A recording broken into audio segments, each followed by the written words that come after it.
I started off my life quite humbly. I did not graduate from high school, and I worked at laboring jobs for several years. And when I could no longer find a laboring job, like many of you, I got into sales. And I struggled in sales for a long time, and then I began asking the question, why is it that some people are more successful than others?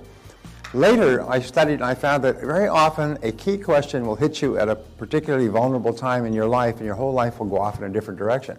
And my life went off in a different direction from that question. I began to ask, why is it that some people are more successful than others? Why is it that some people accomplish vastly more? They make far more money, they are more successful in their careers, they have better relationships, great families, fabulous health, they live a long time, they go on cruise ships and beautiful restaurants, and the great majority of people, as Emerson said, live lives of quiet desperation.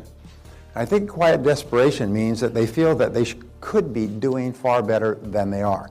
And the worst of all is when we look around and we see people who are doing better than we are, and we compare ourselves with them, it makes us both angry and makes us frustrated.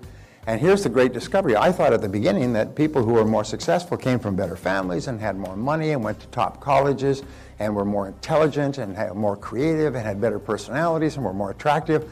I thought all those things were the reasons why people were more successful. And then when I was about 28, I came across some research from Harvard that said none of them are true. There's people who came from terrible families who are billionaires, people who came from billionaire families who are impoverished and driving taxi cabs. There's people with high IQs who are struggling. There's people with average IQs who are running large businesses. And so there was no correlation. We found there's only one correlation for success, and it has to do with the way you think, is that if you think differently, your whole life transforms. And I wanted to tell you just a quick story. Anyway, years passed, and I began to learn these principles and to practice these principles, and my life gradually got better and better. And then I became a really intensive student of what I'm going to teach you today, tomorrow, and Sunday. And as I began to use these principles, it was like stepping on the accelerator of a car or pushing down on a dynamite detonator. Wham! Things changed so profoundly for me and for everybody who began to use these principles. Well, anyway, I got to the point where I had a goal, and we'll talk about this later. I had a goal. It was a fantasy. I was driving a used car, and I saw a guy who was younger than me who turned out to be not as smart as me, and there's nothing will make you madder than to see somebody who's dumber than you, who's making more money than you know? And this guy was driving a brand new, beautiful 450 SEL silver gray Mercedes Benz, one of those big, beautiful luxury limousines. And I saw this guy driving this car, and I was so envious of the car. I said, that's the car I would love to have. I would love to have a car like that. And whenever I saw cars, by now, whenever you think of that, you trigger what is called your reticular cortex, which is a part of your brain that makes you alert to cars. So then you start to see Mercedes-Benzes everywhere. Everywhere you go, you start to see them. And time passed, I was working hard, I was doing something else, and I was calling on the general manager, his name was Mike Malone, I still remember, of a combined Mercedes-Volvo dealership. And we're talking about something else. He said, Brian, he said, I've got exactly the right car for you. And I said, no, not a place like this. He said, oh, come here. He took me, he was on the second floor. He said, there's the car for you. It was a 450 SEL silver gray Mercedes-Benz with blue leather upholstery. It was my dream car. And of course, like most people, I said, no, I can't afford that. It costs too much. I said, well, don't be too sure. You have your own business, don't you? I said, yes. Well, under our laws, you can buy it through your business, and you can not only deduct depreciation, but you can also deduct 100% of the costs and the interest costs and all the fuel costs.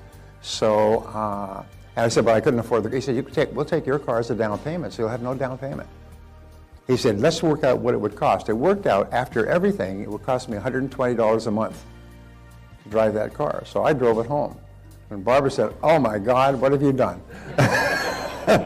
Anyway, so I'm driving this car. I'm very happy with this car. So even the boss for the company I worked at was a little bit coming, am I paying you so much you can drive a car like that? I mean, I had the biggest and best car in the whole company. And it was a large company. And so I was happy, and I would take it out, and we'd get on the highway, and I'd put on the gas, and it would be like a big land boat. And it would go, and it'd pick up speed, and it would just shoot down the highway 60, 70, 80 miles an hour, and so on. And so I was very happy with driving this car, and then it had to have a service, so I took it in to get it serviced. I went to pick it up. I still remember the mechanic's name was Mario, and he had been trained by Mercedes-Benz. He was an excellent mechanical engineer. And he said, I found a major problem with your carburetor. He said, one of the previous service people had put in the valve, the acceleration valve, backwards. So instead of it spraying open, it was spraying down. I said, well, I've never noticed any difficulties. I mean, it runs fine. He said, well, I think you'll notice a difference. He said, but you've got to be very light on the pedal. I said, oh, okay. So I got in the car, and I was used to stepping on the gas, and the car started to, pick up speed and start moving, slowly. So I still remember, I got into the parking lot, I started up, I stepped on the gas, and the car went, whoosh, pew, like that, and shot across the lot and into the street where the traffic was. I had to slam on the brakes to stop the car from going straight into the oncoming traffic. And I had to back it up. I said, what on earth happened? He said, well, the valve was in backwards. And so from then on, here I was driving this car. I thought it was doing real well. I was quite happy with it. I was more than happy with it.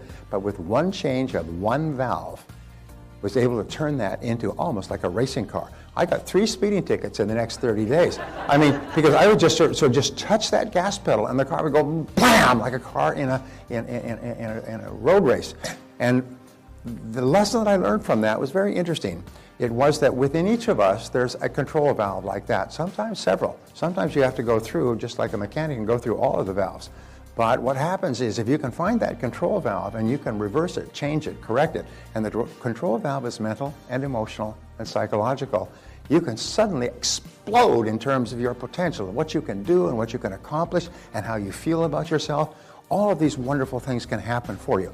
And almost every one of us has a block there. This, again, I spent 4,000 hours studying this very subject of blocks. From Sigmund Freud, from 1895 all the way through to today, the very best psychologists say that within each person there's enormous potential. However, there are blocks that we have, and they're almost always psychological blocks. They're not blocks on the outside, they're blocks